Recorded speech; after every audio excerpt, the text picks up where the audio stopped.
여러분 안녕하세요. 안녕하세요. 예, 오늘 하루 평안히 보내셨습니까? 네. 또 나름 길었던 연휴를 잘 보내셨습니까? 네. 예, 전 개인적으로 어제 참 행복했습니다. 부처님 오신 날, 또 부처님 오신 날이 얼마나 행복했는지 몰랐습니다. 부처님 오신 날도 이렇게 행복한데 예수님 오시는 날은 얼마나 행복할까요? 네. 우리 오늘도 우리 마음속에 그 날을 다시금 그리며 살아가는 저와 여러분의 삶이 되기를 간절히 소원합니다. 마태복음 19장에 있는 말씀을 우리 함께 보시겠습니다. 마태복음 19장 16절부터 있는 말씀을 제가 봉독하여 드리겠습니다. 마태복음 19장 16절부터 20절까지의 말씀을 제가 봉독하여 드리겠습니다. 어떤 사람이 주께 와서 가로되 선생님이여 내가 무슨 선한 일을 하여야 영생을 얻으리이까? 예수께서 가라사대 어찌 선한 일을 내게 묻느냐? 선한 이는 오직 한 분이시니라. 내가 영생에 들어가려면 계명들을 지키라. 가로되 어느 계명이오니이까? 예수께서 가라사대 살인하지 말라, 간음하지 말라, 도적질하지 말라, 거짓 증거하지 말라, 내 부모를 공경하라, 내 이웃을 내 몸과 같이 사랑하라 하신 것이니라.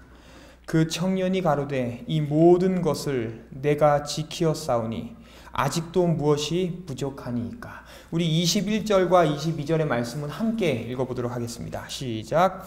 예수께서 가라사대 내가 온전하고자 할진대 가서 내 소유를 팔아 가난한 자들을 주라. 그리하면 하늘에서 보화가 내게 있으리라. 그리고 와서 나를 쫓으라 하시니 그 청년이 재물이 많음으로 이 말씀을 듣고 근심하며 가니라.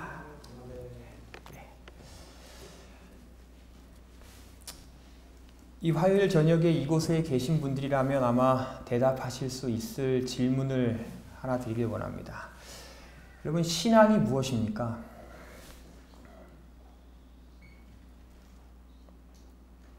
신앙이 뭘까요? 하나님과 관계 맺는 거요. 믿고 무엇인가를 믿고 무엇인가를 받든다. 이게 신앙입니다. 우리가 매우 자주 사용하는 단어입니다. 신앙. 전도할 때도 우리가 그런 이야기로 시작하잖아요. 혹시 뭐 하세요? 신앙하세요. 이렇게. 신앙 한다면 어떻게 해요? 한 걸음 막힙니다. 신앙 안 한다면 좋은 기회죠. 신앙하세요. 여러분 어떻게 신앙하십니까? 네, 신앙하세요. 그리고 우리는 그 신앙이란 단어를 사용하여 또 다른 단어인 신앙생활이라는 단어를 또 자주 사용합니다. 여러분 신앙생활은 하십니까? 잘 안 하시나요? 신앙생활 하십니까? 저는 이 시간 신앙생활이 무엇인지 나누기를 원하는 것은 아닙니다. 하지만 신앙생활, 그게 단순히 말씀 보는 행동, 기도하는 행동, 예배에 참석하는 출석이 아니라 말씀이 실현되는 삶을 살고 기도의 응답을 경험하며 살고 예배가 삶이 되는 살아감. 그게 사실은 신앙생활입니다. 한순간의 행동이 아니라 우리가 살아가는 그 살아감 그 자체가 뭐예요? 신앙생활이에요. 우리가 잘 알고 있는 내용이고 오늘도 우리가 그것을 위하여 살아가고 있습니다. 그러면 오늘 말씀 속에서 제가 정말로 드리기 원하는 질문을 드립니다. 우리는 왜 신앙합니까? 여러분 왜 신앙하세요? 제가 오늘 설교의 제목을 정하면서 밥은 먹었니? 이렇게 정해왔어요. 그 주제를 끝부분에 좀 다루길 원합니다. 여러분 왜 신앙하세요? 우리가 왜 신앙할까요? 행복하려고요? 또 하나님 기쁘시게 하는 삶을 살려고요? 성공하려고요? 왜 우리가 신앙할까요? 창조의 뜻대로, 원래 창조의 뜻대로. 신앙의 이유가 행복이라면 우리의 삶에 진정으로 없어지지 않을 행복을 우리가 언제 얻을까요? 하늘에 가서 영생 할 때요. 신앙의 목적이 하나님을 기쁘시게 하는 거라면 왜 우리가 하나님을 기쁘시게 해야 됩니까?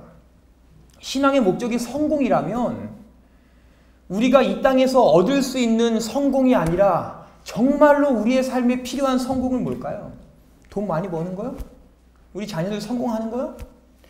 제가 우리의 신앙의 이유에 대하여 고민하면 고민할수록 저는 영생이라는 것에서 벗어날 수가 없습니다. 우리가 왜 영혼 구원합니까? 잘 보이려고요? 교인 수를 더 많이 늘리려고요? 우리 하늘에 가면 면류관에 뭐가 달려있다고 그러죠? 별이요. 왜 우리가 전도할까요? 별 늘리려고요? 아니요. 그 사람과 함께 영생 누리려고요. 나의 마음속에 있는 그 사랑하는 그 사람과 함께 하늘에서 영원히 살려고요. 여러분 지나간 이야기지만 전도에 관하여 고민할 때에 내가 말씀 전하는 그 사람과 내가 오늘 함께 하늘에 가서 영원히 살고 싶다는 그 마음속에 사랑이 없으면 사실 전도가 잘 안 됩니다. 내가 말씀 나누는 그 사람과 함께 하늘에 꼭 가고 싶어라는 간절함이 있을 때에 내가 나누는 말씀에 힘이 있어요. 사실 그게 전도입니다. 우리의 사역, 삶, 신앙의 이유 모든 것을 다 비추어 봤을 때에 저는 영생이라는 주제에서 절대로 벗어날 수 없음을 다시금 생각하게 됩니다. 영생. 우리 삶의 신앙의 종착점 그리고 가장 아름다운 순간 행복을 가장 크게 경험할 때 어쨌든 영생일 때 아니겠습니까? 그리고 오늘 성경 본문에서 우리가 잘 알고 있는 이 어떤 부자 청년 관원 예수님께 나와서 그 핵심적인 질문을 합니다. 선생님, 내가 이 땅에서 무엇을 하여야 뭘 얻으리일까? 영생을 얻으리일까? 물었어요. 영생. 그는 그가 이미 가진 재물을 어떻게 잘 유지할지를 묻지 않았습니다. 어디에 투자할지 묻지 않았어요. 어떻게 하면 더 좋은 배우자를 얻을지 묻지 않았어요. 그가 혹시라도 자녀가 있었다면 자녀를 어떻게 더 잘 양육할 수 있을까요? 라고 묻지 않았어요. 그가 예수님께 물었던 한 가지 질문, 내가 어떻게 하여야 뭘 얻으리까? 영생을 얻으리일까? 영생. 어떠세요, 여러분? 이 질문이 좀 감동적으로 느껴지시나요? 내가 어떻게 영생을 얻으리일까? 근데 사실 이 질문은 현재 우리의 삶을 굉장히 슬프고 우울하게 만드는 질문입니다. 약 3달 전에 출판된 한 권의 책이 있습니다. 이게 불교 서적이에요. 제가 미리 사실 말씀드리면 읽어보진 않았습니다. 근데 그 책 제목이 저의 마음속에 아직도 남겨져 있어요. 이 책은 한 명의 저자가 지은 게 아니라 최근 수년 동안 있었던 법문들 중에서 유명한 것들을 가려서 모은 모음집입니다. 우리들 이야기를 하면 뭐예요? 설교 모음집이에요. 불교의 설교 모음집. 그리고 그 책의 제목이 밥값 했는가입니다. 밥값 했는가. 많이 보신 분들 계시죠? 주로 지나다니면서 현수막에서 참 많이 봤습니다. 부처님 오신 날 밥값 했는가. 그 질문 현수막. 그리고 오늘 성경 본문에 비추어서 이 불교 질문을 기독교식으로 바꾸어 질문 드립니다. 영생값 하고 계십니까? 그 질문이에요. 선생님, 내가 이 땅에서 무엇을 하여야 영생을 얻으리까? 그 질문 자체는 우리의 삶을 영생값 하고 있습니까? 이 질문을 던지는 거예요. 재림의 그날 마치 예수님께서 오셔서 너 뭐 했니? 영생값 했니? 그 질문? 그 질문 받으시면 어떻게 하실래요? 너 영생값 했니? 부처님 오신 날 밥값 했는가? 예수님 오시는 날 영생값 했는가? 오늘 이 부자 가문의 질문, 내가 무엇을 하여야 영생을 얻으리까? 오늘 우리의 삶을 굉장히 허무하고 슬프게 만드는 겁니다. 하루하루를 영생값을 벌기 위하여 살아가는 존재로 만드는 질문이에요. 복음을 마치 영생을 얻는 티켓으로 만드는 질문입니다. 예수님의 십자가를 마치 그 티켓을 파는 판매처로 만드는 질문이에요. 쉬지 않고 영생값 벌어야 되는 우리의 인생. 이 질문 앞에서 우리의 삶이 얼마나 슬퍼집니까? 얼마나 우울해지는지 모르겠어요. 오늘도 영생값을 벌어야 된다. 그리고 혹시라도 내가 죄를 지어서 그동안 벌어놓은 영생값을 다 날려버린다면 또다시 참고 견디고 실수 없이 열심히 영생을 위하여 일해야 되는 게 우리의 삶이라면 얼마나 우울하고 슬픈 삶입니까? 하나님이 주신 우리들의 인생은 그저 영생을 얻기 위하여 다 포기하고 참고 견디고 이겨야만 하는 그게 전부인 삶이 우리 인생입니까? 어제 석가탄신이어서 가족들과 함께 놀이동산에 좀 갔습니다. 제가 어제 아이들에게 그랬어요. 오늘 놀이동산 가자 말했더니 이 아이들이 막 출발도 하기 전에 벌써 기분이 좋아서 막 날뛰고 아빠 오늘 뭐 탈 거야? 난 뭐 탈래? 난 그거 타고 싶어. 무서워도 참을 수 있어. 아빠는 나랑 타고 엄마는 쟤랑 타고 남자는 남자끼리 여자는 여자끼리. 목욕탕이에요. 차 타고 가는데 아주 시끄러워서 죽겠어요. 얼마나 떠드는지. 자, 그래서 한 가지 말을 했습니다. 이들한테. 조용해. 돈 있어? 돈 내. 그랬더니 조용해요. 그리고 한 오후쯤에 놀이동산에 도착했습니다. 입구에 들어가는데 제가 뭐 화장실 가고 뭐 이것저것 좀 챙길 게 있어서 좀 늦었더니 막 앞에서 또 늦는다고 얼마나 구박을 하던지 아이들이. 아빠 놀이동산 왔으면 빨리 놀이기구 타야지. 왜 이렇게 늦게 와? 빨리 와. 빨리 와. 그래서 뭐 어떻게 하다가 저희가 첫 놀이기구를 타러 갔습니다. 갔는데 한 10분 정도 타는 놀이기구인데 1시간 30분을 기다려야 돼요. 여러분 그럴 때 어떻게 해야 됩니까? 안 기다려요? 새치기를 해야 됩니까? 그냥 안 타야 돼요. 생각만 해도 그 10분 타려고 1시간 30분을 앉아있는 의자도 없어요. 1시간 30분 서 있어야 돼요. 그 10분 타려고. 그 사실 저에겐 재밌지도 않아요. 아이들한테나 재밌지. 그 뭐 기린 보고 코끼리 보고 그 뭐 재밌겠어요. 저에게. 생각만 해도 시간이 아깝다는 생각. 야, 내가 고작 10분 그 놀이기구 타려고 1시간 30분을 서서 기다려야 되나? 그 아깝다는 생각, 버려진다는 생각. 결론은 기다려서 탔습니다. 근데 그거 타기 위해서 1시간 30분을 서서 기다렸어요. 생각해 보세요. 오늘 저와 여러분이 살아가는 우리의 삶이 이렇다면 얼마나 우울합니까? 영생이라는 놀이기구를 타기 위해서, 물론 영생이 비교할 수 없는 가치인 건 사실입니다. 뭐 놀이기구와 비교하겠어요? 그 큰 가치가. 그렇지만 오늘 우리의 80년, 90년의 인생이 그저 영생을 위하여 마냥 기다리며 고생하며 매일같이 영생값을 벌어야 된다는 것은 너무나 우울해요. 예수님의 재림 때에 내가 그동안 벌어놓은 영생값에 따라서 누구는 잘 벌었으니 하늘에 가고 누구는 못 벌었으니 남겨지고 죽게 되고, 고작 그것을 버는 것이 오늘 저와 여러분의 삶이라면 너무 우울해요. 선생님, 내가 무엇을 하여야 영생을 얻으리까? 사실 여러분 구원이 그런 거 아니잖아요. 영생이 그런 거 아니잖아요. 영생은 선한이라고 계명 잘 지켜서 얻는 게 아니잖아요. 그리고 오늘 이 부자 가문의 생각은 분명 잘못됐잖아. 그럼 얼마나 좋은 기회입니까? 예수님의 편에서 이 부자 가문에게 진정한 영생의 가치를 깨닫게 해줄 수 있는 타이밍이에요. 잘못된 생각들, 구원의 핵심을 한 번에 정리하실 수 있는 최고의 기회입니다. 너 뭐 해서 영생 얻는 거 아니야. 너 뭐 하려고 하지 마. 현재 너의 삶은 그것들을 위하여 계명 지키며 영생값 벌며 사는 것 아니야. 근데 이 부자간원의 질문, 삶을 우울한 시간들로 만들어버리는 이 질문에 예수님은 이렇게 대답하십니다.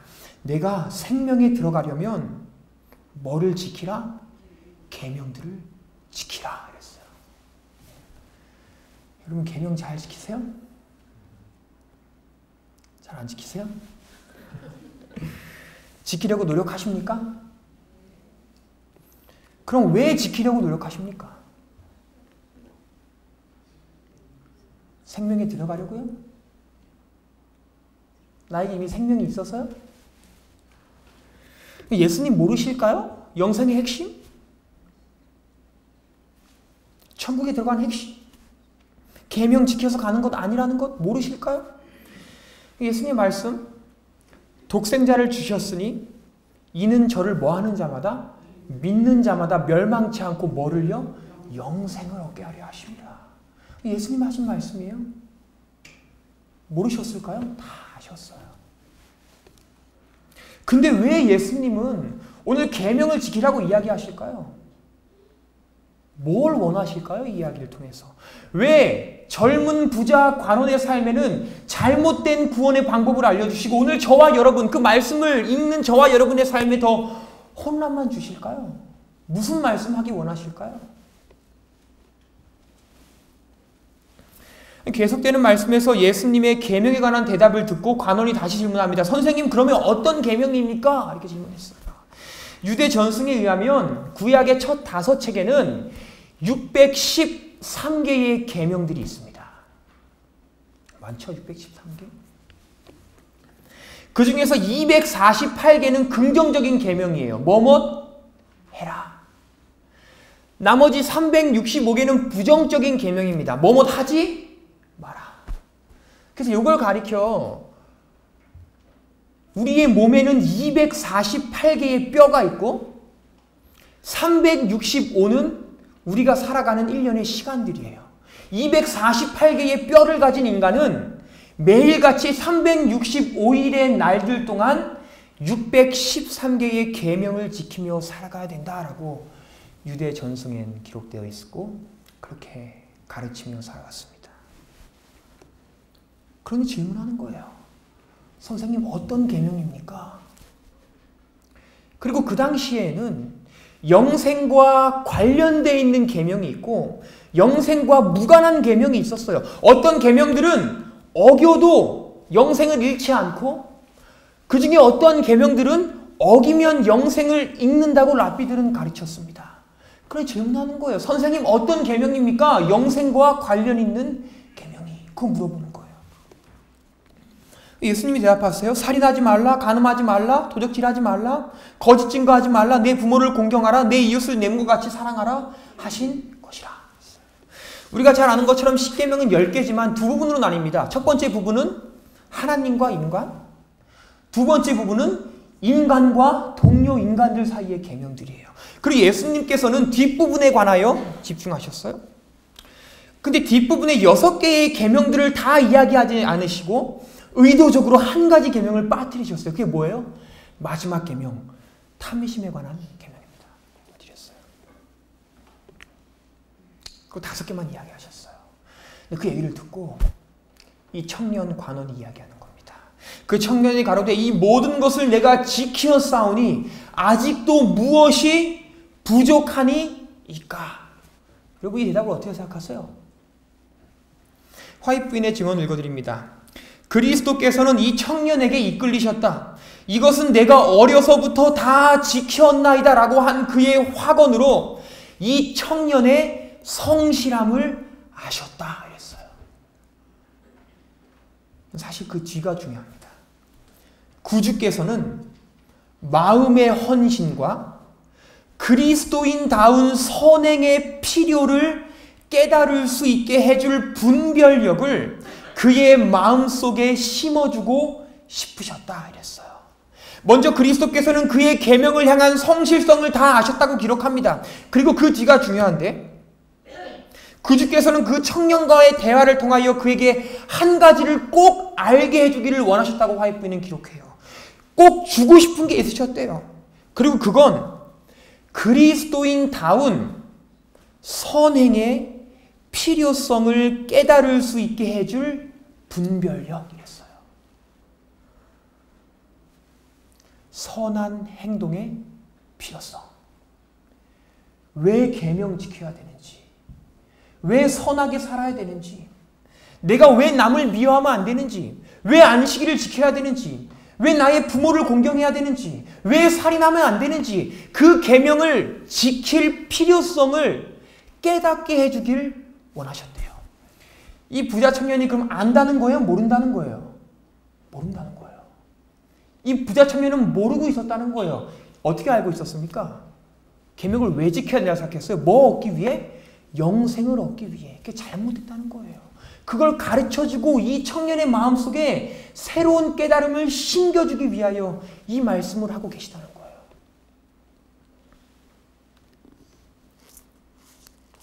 왜 우리가 계명 지키며 살아야 되는지. 지금 우리가 살아가는 80년, 90년 이 땅에서의 인생은 그저 영생 값 벌며 살아가는 게 아닌 것을 깨닫게 해주기 위하여 오늘 이 말씀을 하고 계시다고요. 하나님이 창조하신 인생은 그렇게 슬프지 않습니다. 복음은 그렇게 우울하지 않아요. 하루 종일 영생값을 벌기 위하여 계명 지키며 살아가는 게 우리의 인생이 아니고 그게 복음이 아니에요.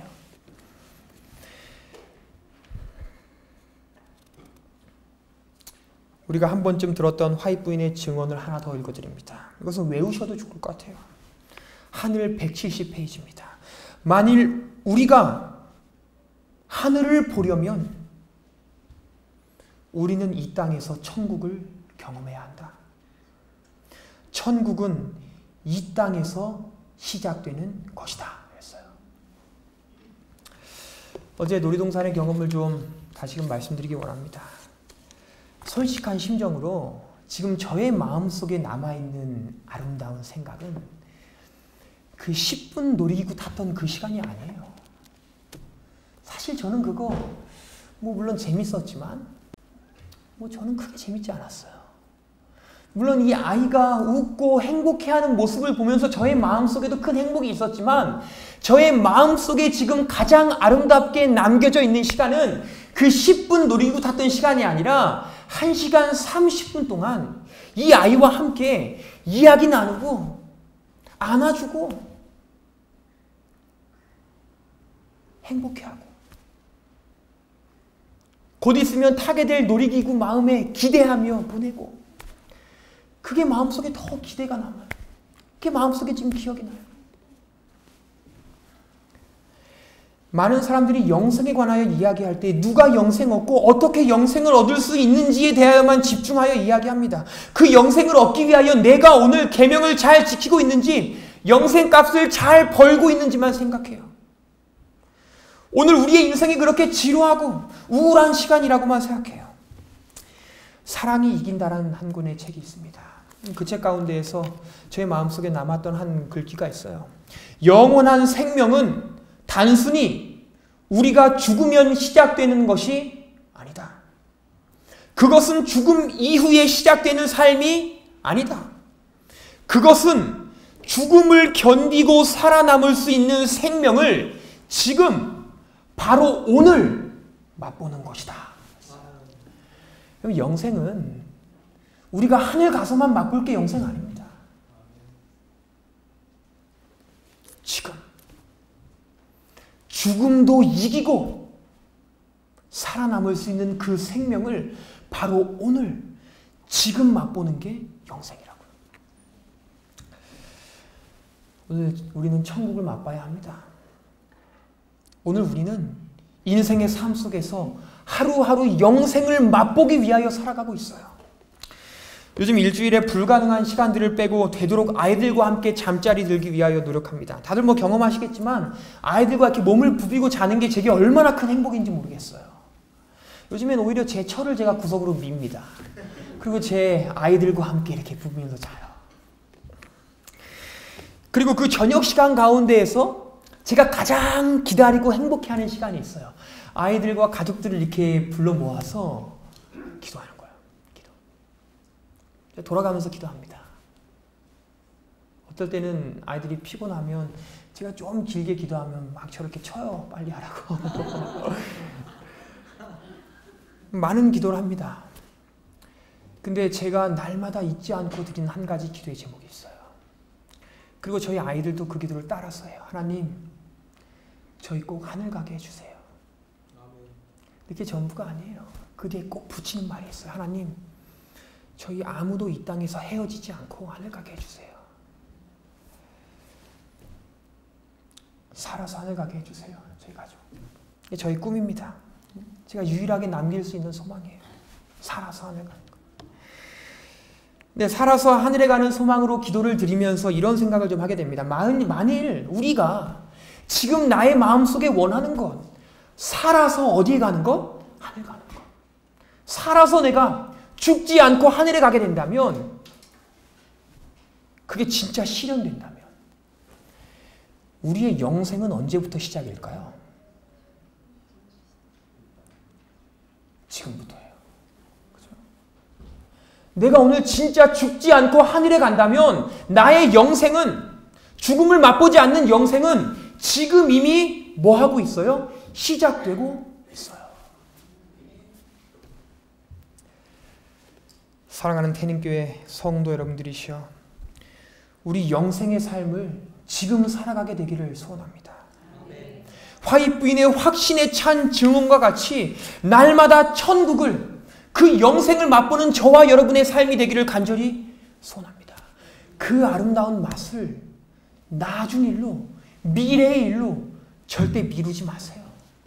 지금 맛봐야 돼요. 오늘 제목에 관한 이야기를 하기 원합니다. 특별한 건 아닙니다. 저희 어머니는 제가 학교 다닐 때 엉망으로 살건, 열심히 살건, 학교에서 사고를 치건, 성적이 나쁘건, 아침에 어머니와 다투고 갔건, 어떻건, 집에 들어가면 너 밥값 했니? 라고 묻지 않아요. 대신 저희 어머니가 꼭 저에게 묻는 질문이 있어요. 뭘까요? 너 밥 먹었니? 진수야, 너 밥 먹었니? 사랑스러운 음성으로. 너 영생값 했니? 그 질문 우리의 삶 속에 없어져야 돼요. 인생은 그렇지 않습니다. 그렇게 우울한 것이 우리의 삶 아닙니다. 그리스도께서 분명히 오십니다. 그리고 이 땅에서 이미 천국을 맛보며 살아가고 있는 우리들에게 너 영생값 했니? 라고 묻지 않으세요. 대신에 뭐라고 물으실까요? 너 지금까지 맛본 영생 맛 어땠니? 이제는 함께 맛보자. 너 지금까지 살아오던 천국의 맛 어땠니? 이제는 이 천국에서 함께 살자. 사랑하는 태림교회 성도들이시여, 예수님께서는 부자 청년에게 탐심을 없애야 함을 이야기하셨습니다. 그리고 그 이유는 간단합니다. 하늘에는 뭐가 없기 때문이에요? 탐심이 없기 때문입니다. 하늘에 탐심이 있다면 예수님께서는 탐심을 없애라고 이야기하지 않으셨을 거예요. 하늘에 탐심이 없기 때문이에요. 오늘 이 땅에서 천국을 맛보고 영생을 맛보는 삶이 뭘까요? 어렵지 않습니다. 이 땅에서 영생을 맛보는 일 어쩌면 너무나 간단합니다. 하늘에 가면 존재하지 않을 것들에 대하여 신경을 집중하지 않는 거예요. 대신에 하늘에 가도 여전히 존재할 것들에 우리의 삶을 집중하며 살아가는 겁니다. 여러분 한번 생각해 보세요. 개인적으로 물으시게 되기를 바랍니다. 내가 오늘 집중하고 있는 그 일이, 내가 신경 쓰고 있는 어떤 일이, 내가 고민하고 있는 그 문제가, 그 생각이 하늘에 가도 여전히 존재할지 한번 생각해 보게 되기를 간절히 소원합니다. 하늘에 가면 없어질 것들은 그냥 잊어버리세요. 하늘에 가면 여전히 존재할 것들에만 우리의 삶을 투자하고 집중하며 살아가게 되기를 소원합니다. 그것이 바로 이 땅에서 천국을 맛보고 영생을 맛보는 일임을 저와 여러분의 삶 속에 꼭 기억하게 되기를 간절히 소원합니다. 22절 마지막 이 말씀을 듣고 근심하며 가니라. 우리가 말씀을 읽으면 읽을수록 더 근심하지 않게 되기를 소원합니다. 포기하는 것이 하늘의 더 아름다운 삶을 지금 맛보며 살아가는 것이 가장 아름답다고 고백할 수 있는 자들. 그래서 이 땅에 하늘과 관계되지 않은 모든 것들을 너무도 쉽게 포기할 수 있는 그런 자들. 저와 여러분의 삶이 되기를 간절히 소원합니다. 그렇게 이 땅에서 하루하루 하늘을 더 많이 경험하는 저와 여러분의 삶이 되기를 간절히 소원하면서 오늘 말씀을 줄이겠습니다.